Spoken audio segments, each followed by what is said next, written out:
Hello, everyone. My name is Maureen McDowell. I'm the founder and executive director of Keep St. Pete Lit.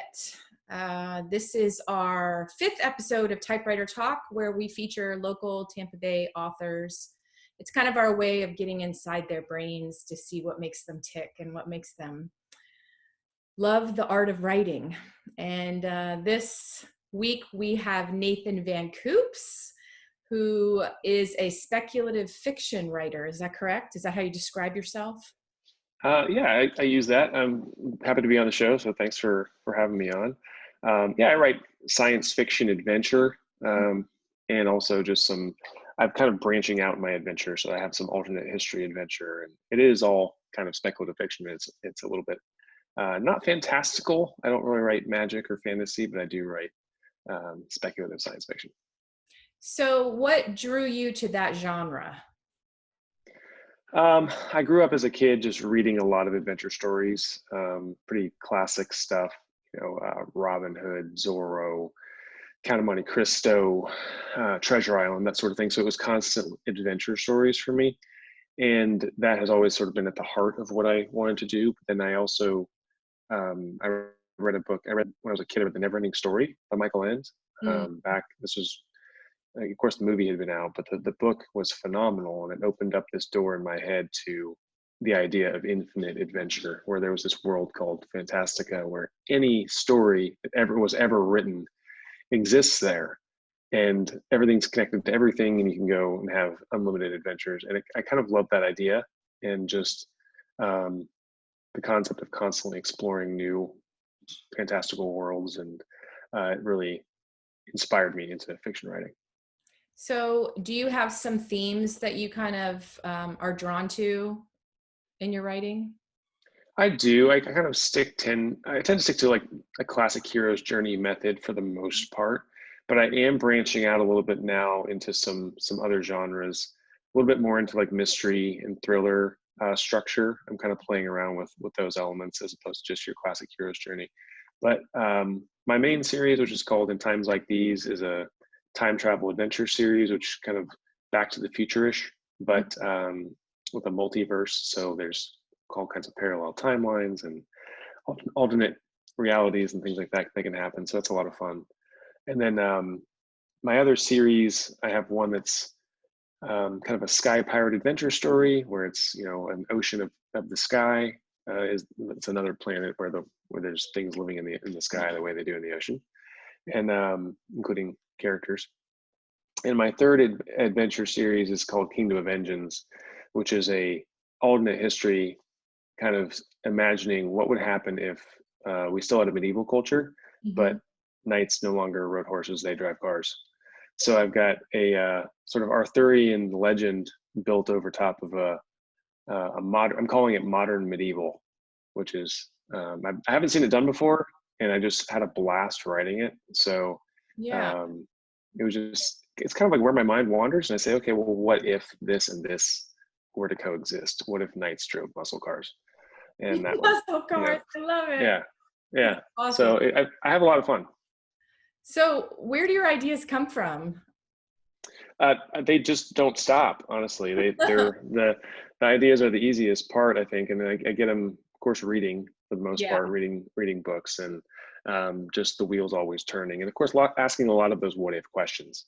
Yeah. And I think that's where the inspiration starts. But then after a while, it's the follow through that's the important part. Is there something to this idea that has enough meat on it that will keep me interested for months at a time, and will keep me interested through the editing process? And because it has to be a good enough hook that Yeah. it really gets in you, and you have to see it through. Because ideas are a dime a dozen. Yeah. Sometimes people are like, "Oh, I've got a great idea for a book." I'm like, "Sure you do, but is it good enough for you to write a novel about it?" And it's a whole other kind of test of longevity. Yeah, and also, like, if the topic doesn't interest you, why would it interest a reader? Hmm. You know, Right. so you wanna, I mean, you wanna, when you're writing, you're thinking of it like, would a reader like this, and would I like this as a reader? Um, Hmm. so you're a new dad, well, relatively newish. She's 2, right? And Yes. Yeah. you have another one gonna show up this summer. How has that informed your writing process or changed it? Not only It's like the actual act of writing, but have engaging with your daughter, which I know you do on the regular, because right now you're the primary parent, your wife's working. And mhm. has it changed like your way of approaching a story? Somewhat. It's certainly made me be more flexible in my hours that I'm able to write. I get a lot done during nap times. Yeah, yeah, yeah. um, and I've been able to consume a lot of my reading in audio now because I'll be, you know, playing with her out for a walk or walking the dog, whatever, but also still getting my reading in Mhm, because the amount of time that your toddler will let you sit on the couch and read a book is, mhm. you know, seconds, Yeah, you know, yeah, if anything, before she'll come and grab my finger and say, "Hey, daddy, come play toys." And I'm like, "Okay, let's go play toys." And because I mean, these are precious times. You can't, you know, give that up. It's really special. And of course, I understand the depth of a love of a parent so much more now that I have a child. Like I intellectually, you get it. Before you have yeah, kids, you're yeah. like, Oh, "Oh yeah, yeah, I understand." totally.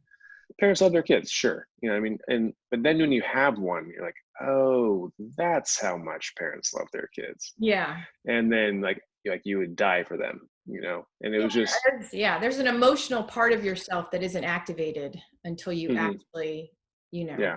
have a child. Yeah, once you go through that door, there's no going back. But it's like I said, you can see it before, but you just can't quite comprehend it on the same level Yeah. until you're there.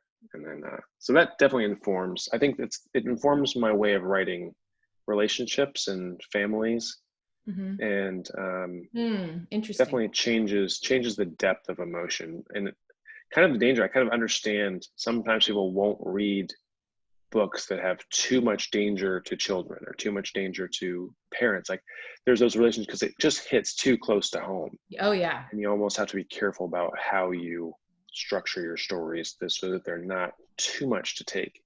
Yeah. So, like, what's your writing process? Do you, like, I always ask this, do you see the plot, or as you said, you're trying to work out a question, or do you hear the characters' voices talking to you? Mhm. What kind of triggers the story to go forward? It's interesting. It's evolved a lot over the years. When I first started out, I was kind of a pantser, just sort of figuring it out as I went along. Hmm. Starting out with an idea and just sort of wandering, you know, through. And my first book, I think I probably wrote the first 8 or 10 chapters and just sort of fizzled because I didn't know where it was going, and it Yeah. wasn't the most effective way to write. And later on, I became a little bit more of an outliner, trying to figure things out. And now, what I've evolved to, honestly, is because it is a business in addition to being an art form. You have to look at not only is this a good idea, Yeah. will it sell? Will it, you know, you have to start wearing the publisher hat of saying, what's the market like? You know, is it realistic for me to, I mean, it's probably, I mean, I do things that I'm passionate about. Obviously, modern medieval is not a genre. I made that up. You know, there is no real market for that right now. Yeah. However, you know, I mean, the Actually, five reviews are good. years. Yeah. Right. So you have to wear a different marketing hat for that. If you're going to make that sell, you're going to have to do things a little differently, as opposed to if you're writing to a very specific genre like romance or thrillers or something like that. You know what the tropes are. If you're writing a mystery, you know how a mystery should be Yeah. constructed. You have a blueprint. And if you don't understand those tropes, if you don't understand what the market wants, what the reader wants, your book is going to flop because people are going to read it. They're going to get something other than what they expect. And they're going to leave negative reviews, and then your book is going to tank. So I think the most important thing there is to understand the genre that you're writing before you even set a word on a page. And that can be understanding the market. That can be understanding whether your idea really fits in this genre or not, or whether it really belongs somewhere else. Because believe it or not, stories as we write them are not entirely original. Like we adhere to certain basic story structures, whether it's like hero's journey, Yeah. like or romance, or have you read Save the Cat by Blake Snyder, the And screenwriter's we guide? actually had a class on that. Yeah. Yeah, it's well, he talks about how, for example, a romance novel is the same basic structure as a buddy cop film. Like two partners are somehow going to get stuck together, Yeah. whether they're assigned because they're cops and they got partnered to each other, or whether they're a guy and a girl, or girl and a girl, a guy and a guy, whoever, like wherever this romance is, that they somehow get adhered together by this plot, and they have to, go on this journey together as a romance. Like there are basic story elements that will fit. Like you will know at the midpoint, some major thing is going to change. Yeah. Act 2, Act 3. Like we're not creating from scratch as much as we think we are. And I think the fun of it comes in how can you play within the confines of your genre's story structure and still create something that's original and new inside of the structure that's still going to be inherently satisfying for the reader. And that's, once you understand that, once you start to really get into story structure and understand that it's not limitations, it's actually freeing you up to be more creative in other areas, but still have, one of the editors I've listened to, his name's Sean Coyne. He wrote a book called The Story Grid. He talked about it in terms of like a house. When you're building a house, you might look, yeah. What's that? I'm thinking, just you're talking, I'm thinking like, even like being a disciplined person, like I feel if my life is disciplined, then I have more time to like space out. Yeah. It's kind of the same idea. You're creating this foundation and this framework, and then you decorate this house with the story. Yeah. Yeah, because if you want to create some sort of like avant-garde, never before seen house, like you go and look at some house and you're like, I've never seen a house like this before in my life. It looks amazing. That it's got crazy angles. You know what? It still has a door, still has walls, still has a roof. When you walk into it and close the door, the house doesn't fall apart. Yeah. I mean, so you have to have that basic core structure that even though you can't see it on the surface, it's there. And understanding your genre, understanding story structure norms is at the core of writing a good story. And that's where sometimes you have standout authors who are able to bend those rules a little bit, but they also understand them at a fundamental level. They know what's a load-bearing part of the structure and what's not. What can you do away with and play around with, and what can't you? Or because like at the end of the day, the most important thing about fiction is writing a satisfying story that the reader is going to experience and enjoy. Yeah, and they trust you as the narrator. Mm-hmm. They trust whatever muscle cars, medieval muscle cars, whatever you throw their way, they trust you as the narrator. Yeah. And they will sign on if they understand, you give them that confidence early on that they're in good hands. Yeah. They will go on that journey with you, and they will go for the ride. And one of the other authors that I know put it in a very good way, where he said that we're not designing stories so much as we're designing jungle gyms, a place for our reader's imagination to come and play. It's mostly empty space. We're giving them the structure, but they're playing. Yeah. And they talk about how every reader sees a different story in their head. They're the ones that populate the story. The story I read and the story you read are completely different, even though we're reading the same words, because our imaginations are different. Mm-hmm. So it's our job to create these sort of action figures in this jungle gym that the reader then gets to populate and fill with detail from their imagination. And it's a beautiful way to write, because it's like, but again, you have to have those basic story structure elements. The whole thing can't fall on its face once your reader climbs in. So, and also you're a self-published author. Was that a conscious decision to go the self-publishing route? And you've been pretty successful. I mean, as a self-published author, did you make a conscious decision that you were like, I'm not going to go the traditional route? Or was it, what was the motivation behind that? There were several. And I think self-published author is kind of a misnomer in a lot of ways. What word would you like? Indie author is probably more realistic, because it's like, just like an indie musician, like you don't produce your own album all by yourself. I mean, you might be a musician, but you've got a team of people to work together to put this piece together. You've got probably someone, helping you record the sound and master it and everything. And you have an editing team, and you will eventually produce this particular CD that you're putting on, or, Spotify playlist, whatever it is. Yeah. So like the indie author scene relates a lot to the indie music scene in that way, where it was this hierarchical structure where you needed a producer before you needed a record contract before. And things changed right around the time I started. I started at a very fortunate time where I was writing this book. I was kind of playing my first book. I was kind of tooling around with it, 2008, 2009. It took me till 2012 to really get it done. And I was trying to figure out, well, how do I publish this thing? And I sent out some query letters to some agents and some publishers. And I was also simultaneously, though, reading some interesting books, one of which was called Author, Publisher, Entrepreneur by Guy Kawasaki. And this was right at the beginning of the Kindle revolution, where Amazon changed everything with the print on demand model.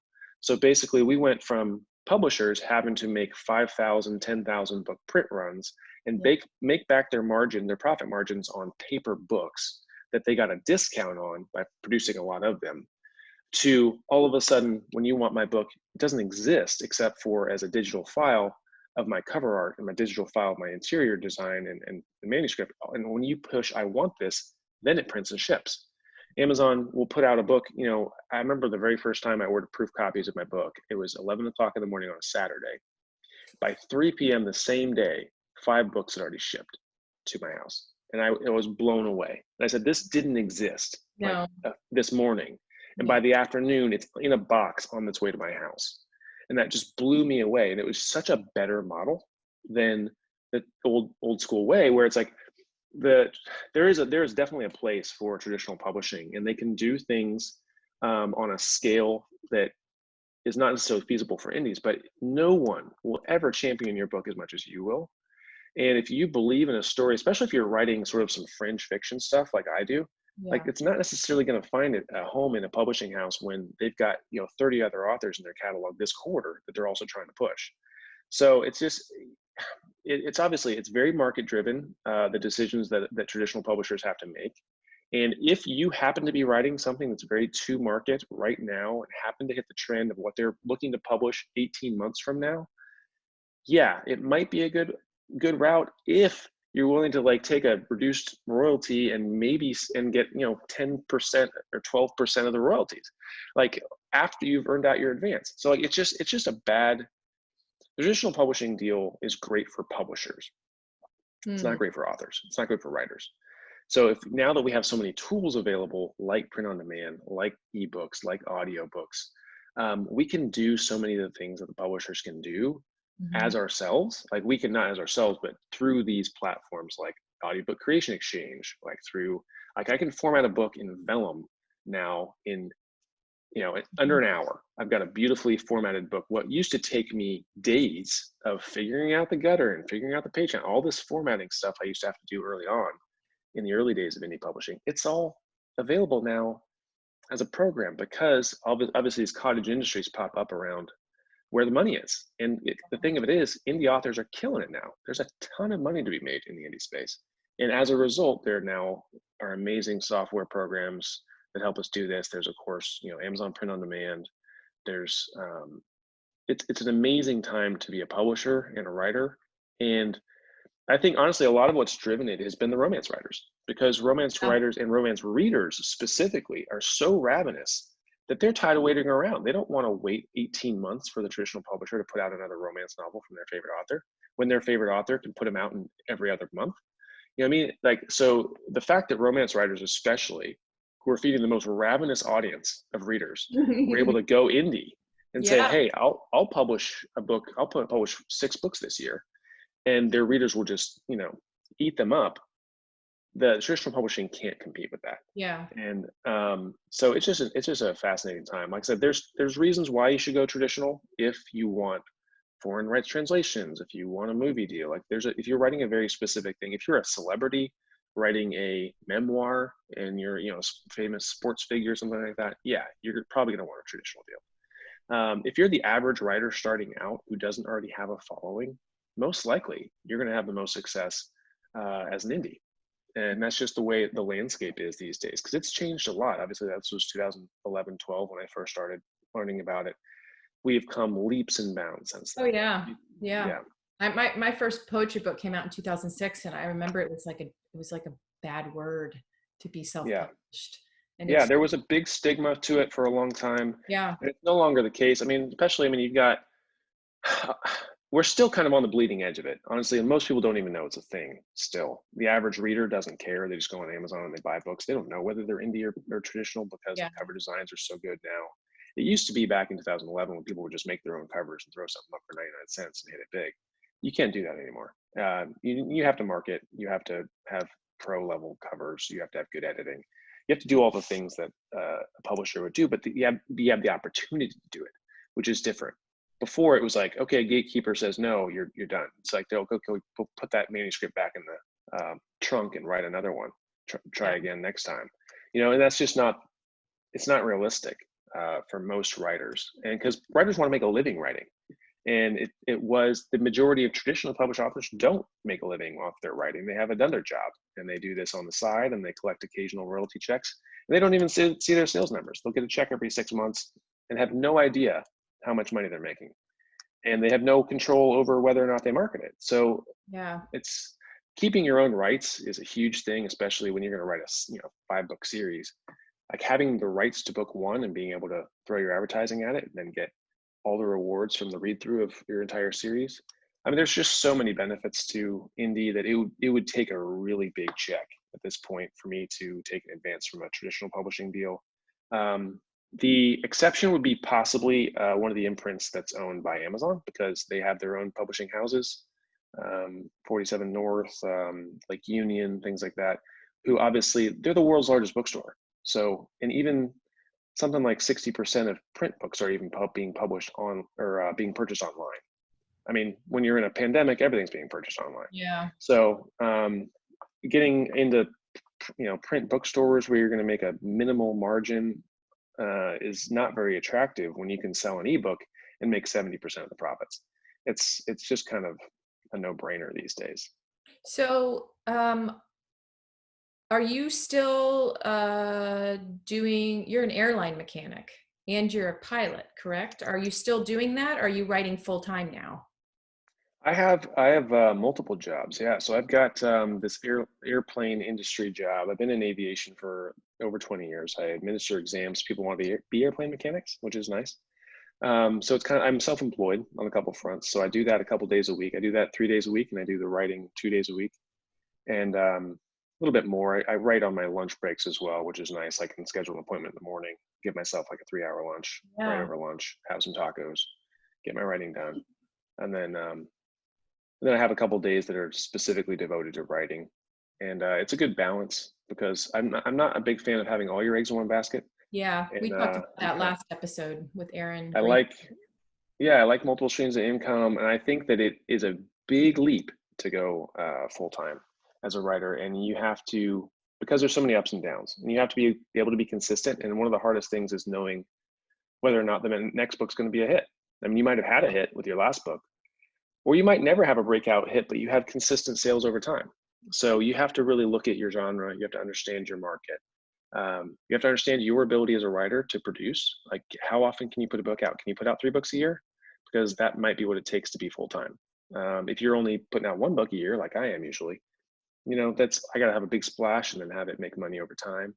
But it's, it's more realistic for me to have other ways of making income as well. So eventually, would I like to be full-time? Probably not. I'd like to maybe do like a couple more days of writing and a couple less days at the airport, maybe. I don't know. But I love aviation. It's something that I'm really passionate about. So I'm not one of those guys who's trying to quit the 9 to 5. Some people are like, I hate my job. I hate my boss. I got to stick to the man. I'm going to go be a writer. And that's not me. I'm working for myself. So I kind of like my boss. And it's good though with that job, because then you could be out and talk to people, because it can be so solitary being a writer. Absolutely. Yeah. And that's the thing, is I'm an extrovert, and I do a lot of my writing out and about. I mean, I see you guys out and about too, writing in cafes and stuff. And some of us, we need that outlet. Yeah. For me, it's taco shops, but for other people, it's coffee shops or whatever else. And you have to take care of your own mental health. And sometimes being stuck in a room by yourself writing is not the healthiest thing. Yeah. And you got to figure out what works for you. Like, that's one reason we wanted to do this interview with writers, is to kind of have other writers, especially ones that are just starting out, like, to see that there's not one right way to write. Everybody has to figure out their own process. Some people want to be in cafes. Some people want to be secluded. Some people want just like 1 day a week that they need to write. Some do it and they get up early. Some get up late. But the key is to like really find out what's your rhythm and as a writer, and try on different hats. And Right. and in that vein, what would be advice you would give to yourself just starting out as a writer? If you could go back and give yourself advice, what would it be? I think my biggest advice would be to not try to look for the one big breakout hit.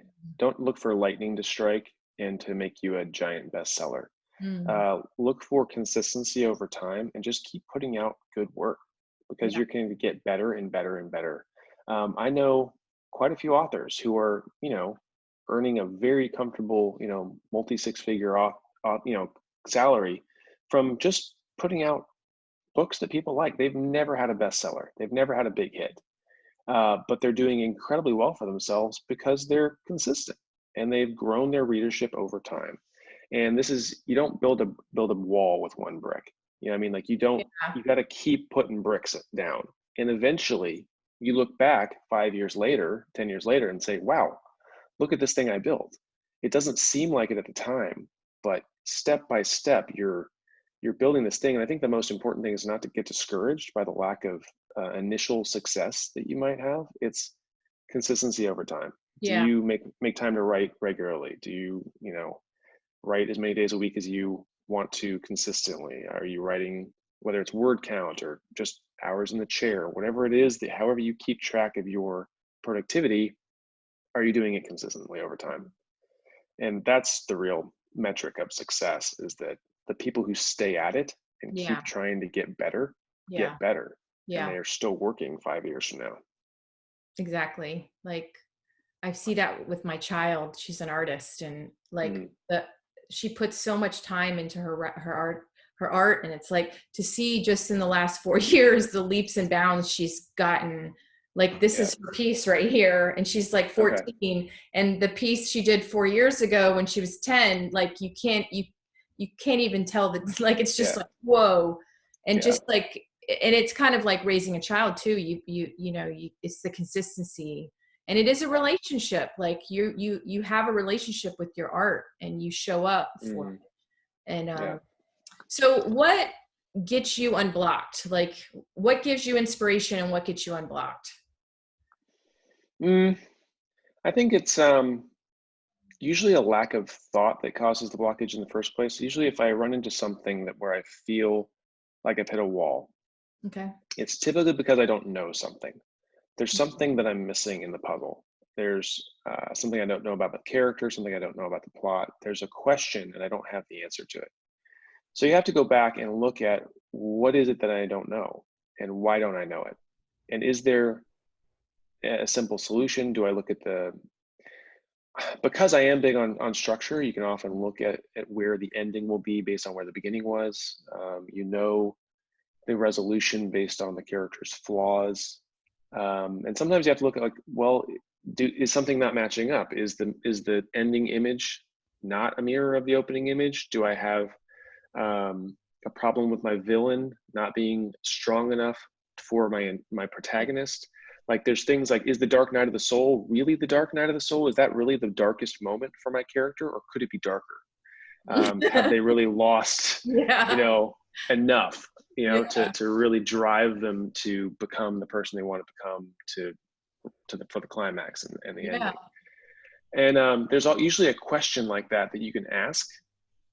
Alternatively, like if you're bored writing a scene, if there's a scene where you're just like, oh, this is a slog, I'm just getting from point A to point B, like, that's going to be boring for the reader. So you Yeah. have to back up and you have to take a step back. Like, why is this boring? Is there something I can put in there that will change my excitement level about it? Like, sometimes it's just a matter of like trying to dump in more things that you like. Like, oh, I like mazes and trapdoors. I like secret codes. Can I put a secret code in this chapter? Like, something to like get me interested. And by doing that, I show back up. Therefore, the writing shows up, I right? love It that. ends up That's good being advice. better. It's good advice. Like entertain yourself. Yeah, like, what are you excited about? Because if you're Yeah. not excited to read it, then there's something wrong. Like, so Yeah. find some things that you're excited about and then sprinkle some more in. It's like a Make batter the character recipe. suffer. I love Yeah, that. can you make them suffer worse? Have they really suffered enough? I love that. Yeah. Well, they Yeah. say you're supposed to, your job as a writer is to get your character up a tree and then throw rocks at them, then light the tree on fire. That's your job. So like, if you're not doing it, you don't want to wimp out. You don't want to burn them down. You don't want to, Yeah. or maybe you do. I mean, Yeah. I had a scene, one of my second books, I had this idea in my head and I hadn't gotten there yet. I was still writing the beginning of the book, but I had this idea for the end, for later on. And I ejected one of my characters into space, like out of a space. I had somebody blow up part of a station and just ejected him out there, free float. And I just left him there. I had no idea how I was going to get him back. I had no clue, but I'm like, I really want that to happen to this character. Poor guy was left out there floating in space for months while I wrote my way to that scene. And eventually I got to that scene and figured out how to get him back on the ship. Sorry, guy. Yeah. Yeah. Yeah, but I just knew that had to happen. So I'm like, all right, just hang out there for a while. We'll figure out how to get you back later. I'm sorry to abandon you, dude. I'll get back to you. That's funny. But honestly, it was one of the most fun scenes to write. I was so excited about it that I stayed up late till like 1 a.m. writing it because it was just so much fun. But you had to figure out how you're going to get him back, and you might not have already lived some part of your life that would inform how he's going to get back. That's the thing about the consistency and not trying to rush stuff. Like you might have to live it a little, and then the inspiration will come. Maybe here you are writing it in February, but it's not going to come until June. And if you could just scrap it, like some people just it's not working for me, but I think that's one thing about the consistency is the longer that you write, the more you kind of know it'll show back up for you. You're patient and there's some excitement. You have to understand your process too. Like I've taken the Clifton strengths test, and I know that one of my strengths is intellection, which is like, you have to let stuff percolate for a while. You got to, it has to brew in there. I can't just just go nuts and type it out. I've got to go walk the dog.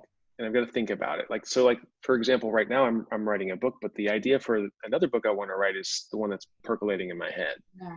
And I'm not anywhere near ready to sit down and actually start writing it. It's just sort of bubbling around in there. Yeah. And I'm super excited about it. And I can't wait to write it, but I'm going to make myself go finish this other book I've got on pre-order already. And I need to finish that thing. But I'm also relishing the time that this other idea is just sort of brewing around in there, because it's getting better and better. The more I think about it, the better it gets. Were I to just sit down right now and write it out, it wouldn't be as good as if I gave it enough time. Yeah, I love that. That's lovely. So what are you reading right now? And who are some of your favorite authors? Oh, that's interesting. Yeah. Right now I'm diving into some new genre. I want to write a PI book, so I'm writing some more mystery thriller stuff, and I'm reading Robert Parker right now, who I think is excellent. And I've been reading kind of a little bit more along the lines of like Elmore Leonard and kind of some of these, like grittier, like good dialogue crime writers, which is very out of the box for me, because normally it's not that far out. I read all over the place. And then I take the things I learn and I apply them back to my genre. So, and it's a lot of it's even watching TV shows, watching movies. Like I got really into Knives Out recently when it was out, just because I loved the mystery element of it, and it got me super inspired to play around with that. So I'm going to bring those things back to my time travel genre that I write, and write a time travel series using those elements. So it's not that you can't.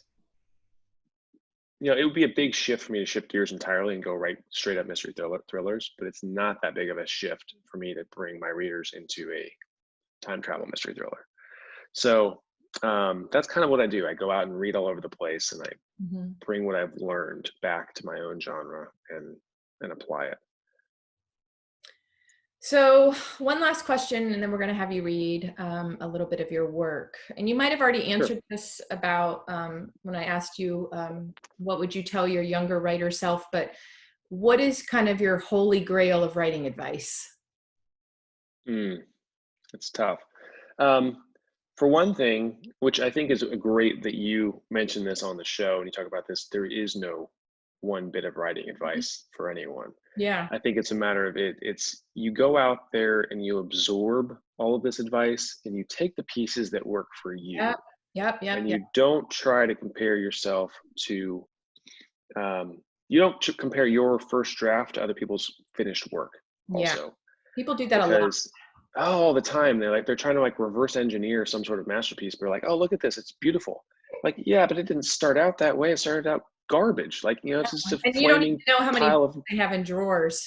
Yeah. yeah, you don't know. Like, and it's like, they always talk about the 10-year overnight success. And that's what it is. It's like, it takes time, and Yeah. it takes hard work, and it takes getting a little bit better this book than you were last book. And I got to sit down with some kids the other day. Well, it was a while back, but at Indie Ed, which is a St. Pete local, Yeah. um, Mm-hmm. kind of like group homeschooling kind of scenario. And a lot of these, 7th grade like girls wanted to be writers, and I talked to them, and I basically said, like, some of them were writing novels now, which was great. And I said, very matter of factly, what you're writing now is probably garbage. It most likely is. But the thing of it is, like, your third book might be amazing. Yeah. You can't write your third book You haven't. without writing the first and the second book. Yeah. Like, there is no shortcut to this. Yeah. You, like, people think that, oh, if I just read a lot, or if I just, learn enough, my first book out of the gate could be amazing. And I'm like, yeah, maybe, but the odds are super long. And you're doing yourself a disservice by not just writing. Just get some stuff out there and learn on the fly. Like, one of my favorite quotes I've heard is like, life is like learning how to play the violin in public. And writing is that way too. Like, you're gonna make some mistakes, you're gonna screw some stuff up, but like, don't be afraid of failure. Don't be afraid of some bad reviews. Yeah, you're gonna get some 1-star reviews. Some people are gonna hate your work, and it's not a death knell. It does not mean that this is the end of your writing career, that someone somewhere didn't like what you wrote. The goal is to go out there and find your people. Find the people who resonate with what you say, your voice. You don't, because like, one of the biggest myths is that I want to write a book that everyone wants to read. There is no such thing. Like, you don't want to, and that's the worst marketing advice. If you want to actually write books that sell, you don't want to write a book that's for everyone. You want to find the people in advance who are going to love this and write for them, because they're going to read everything you put out after that. So you're going to hit them so perfectly, they're going to be like, oh, this is my people. Yeah. And you'll develop lifelong fans. I've got readers who will just read everything I put out now because they are my readers. Yeah. And I don't try to fish too far outside of the pond where I know that I'm writing, because it's just setting yourself up for disappointment. Like, if you're going to go try to sell this to just Joe Schmo off the street, like, maybe you have a compelling hook, but if they don't read your genre, Yeah. it's stupid. They're going to hate your book, and they're going to leave you a bad review. So why would you try? Like, try selling it to the people who already read in your genre, already like your genre. Like, read those books, process those stories, understand those tropes, and how how your favorite writers write, and then go out there and produce something that's fantastic within those confines of, those limitations of your genre. And then, yeah, you can step out every once in a while. You can write something like I do, where I'm writing some modern medieval fiction, but it's grounded in solid adventure stories. Like, this story at its base it's Cinderella meets Gladiator. Like, there's 1,000 versions of this story out there in various shades, but the bones of it are the same. And even though I've done something completely new and different over top of it, it's a satisfying story, because people in their minds, when they read it, they're like, I resonated with this. This is a person who falls from grace and fights their way back to the top through adversity and wins. Like, that's classic hero adventure story. And we've heard it 1,000 times, but we want to hear it 1,000 more times, because if that's what you love, that's what you love. Well, we all go through those hero's journey. I mean, we're in one right now, Yeah. all of us collectively, with the COVID reality. I mean, you're Yeah. going through a hero's journey as a parent. You go through hero's journey personally, professionally, multiple ones. I mean, that's kind of the experience of being a human. I said that was my last question, but you made me think of something else I wanted to know. Did you, when you started writing, did you think about who your ideal reader was? Because you talk about from the business side, and I see you wearing both hats, and I have a feeling that's your nature to wear both hats. But but did you think about, like, some people write out what their ideal reader is as far as Yeah. marketing, like your ideal customer? Did you think about that and cater your writing towards it? Or is that something you came to through the business model? I wrote the books that I wanted to read. And I wrote the books that I wanted to read that I couldn't find on the shelves. Um, Specifically, when I first started writing my time travel series, because I was so sick of reading time travel books where hero goes back to the past, has the entire adventure there in the past, the whole story takes place there, and then they jump back to the future and have learned something. I'm like, that's not the time travel I want. I want the time travel where it's more than a there and back again story. I want a universe of time travel. I want the DeLorean. I want, Marty McFly having continuous ongoing adventures, and I couldn't find that in fiction. I was browsing all the shelves, and I Yeah. said, this is something that I know I want. I know there's other readers out there that want it too. And sure enough, I've found a lot of success because they're like, yep, I was missing that as well. Yeah. And if you have that in your mind pretty clearly, where you know what it is that you're offering to the genre that's different, but also that is desired. So for me, I happen to be kind of my own ideal reader. I write the stories that I want to read myself, but I also do a lot of surveys. I understand that my audience is mostly over 50. I know that a lot of my readers are retired or either, unemployed or on disability. Like, there's people that you should understand just how readers are in general. Most readers are women. Yeah. Most readers have time to read, have some sort of disposable income that enables them to read, or they're in Kindle Unlimited, which is like Netflix for books. So you're just signing up to read. You can read as many books as you want for $9.99 a month, but the author still gets paid for it, so it works out great. You should understand the market to some degree. Because once your readers do start finding you, you should take the time to learn about them, understand who they are, so that you can then continue to put out more work and find more people like that. Because how are you going to find more readers like the readers you already have if you don't know the readers you've got? Yeah. If you don't make the time to create a Facebook group or create a newsletter list, because that's another huge advantage that indie authors have. Because a traditional published book, at the end of the book, guess where the website points? It points back to the publishers. Yeah. It doesn't point to you as the author. It doesn't send them to your newsletter. It sends them back to, Simon and Schuster, and says, oh, here's some more books in our catalog for this next quarter. Why don't you buy those? Completely unrelated to whatever it is you just bought and enjoyed. It has nothing to do with your genre. So you, as the indie author especially, have the ability to really connect with readers and learn about them, develop relationships with them. And that leads to so many good things. I have this amazing beta reader team. I have all these advanced readers who leave reviews on copies that I'll give out, plenty of advanced copies of my books to my readers because they gobble them up, and then they'll leave reviews and they'll tell all their friends, and they, go on to sell more. And it's just win-win across the board. And it's just a matter of like understanding who those people are. And it's a big part of the writing process. And if you're not doing that, you're missing out. Well, I'm glad I asked that question. Yeah. All right, let's hear a little bit of your work. You want to share Sure. something with us, and then we'll Sure. wrap it I up. will read a little bit, and I'll tell you this. This is my novel, Sword Fight. Kingdom of Engines is my series. This is the modern medieval adventure story that I came up with. This was published in November. The second book of this series is coming out this year. And basically, there's a prologue, but I will skip that, and I will read just a little bit of chapter 1 where you meet the main character. And you can have some fun with it. All right, so chapter 1 is called Drive. The light at the corner of Holly and Main glowed a stale red. Valerie Terravecchia let her gaze settle a quarter-mile down the road, but her focus was on the accelerator pedal quivering beneath her right foot. The 350 horsepower engine sent vibrations through the floorboards of her custom Rogue fastback, and the rumble from under the hood kept time with her heartbeat. The rest of the world was just noise. Get ready to suck tailpipe, ladies. The shout from the car beside her was punctuated with an extra revving of its engine. The taunt didn't faze Valerie, but it sat her passenger up in her seat. Thea Johansson got to her knees on the seat cushion and shouted out the window over Valerie's shoulder. My girl's gonna dust you into last week, Remy.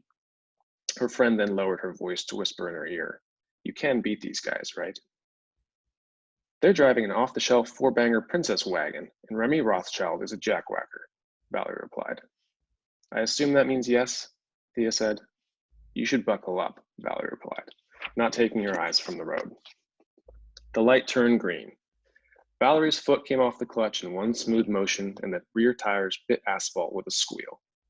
The intake on the hood scoop yawned wide, sucking liters of air into the turbo like a junkie snorting funk. Thea was bent over the seat before she could get turned around, her hair whipping her face as she struggled to get her butt back to the cushion. Valerie kept her foot on the accelerator. The roadster tried to keep pace for the first eighth of a mile, but each poorly timed thrust Remy made with the shifter only left him farther behind. By a quarter mile, the boys in the passenger seats were throwing up their hands and swearing. Valerie noted the scowl on Remy's face via her rearview mirror, but never let off the gas. Ooh, that's right, Thea shouted. Better luck next time, boys. She grinned as she waved out the back window. Valerie cut the corner of the next curve and blasted along the forested valley highway, dappled sunlight flickering across the hood as it filtered through the redwood boughs overhead. Thea slid across the seat and thumped against the door column. Can we slow down now? What for? Valerie asked. Don't you want to live a little? That is my opening. Thank you for sharing all of your writerly wisdom. You gave a lot of wonderful feedback and insight that we hadn't seen yet. And I appreciate you. Hey, I appreciate you. I really appreciate you having me on the show. It's a lot of fun. I love geeking out about books and writing. Me too. It's one of my favorite things, and you're one of my favorite people. So this is right just always a good time. Yeah, thank you so much, and thank you for tuning in to episode 5 of Typewriter Talk.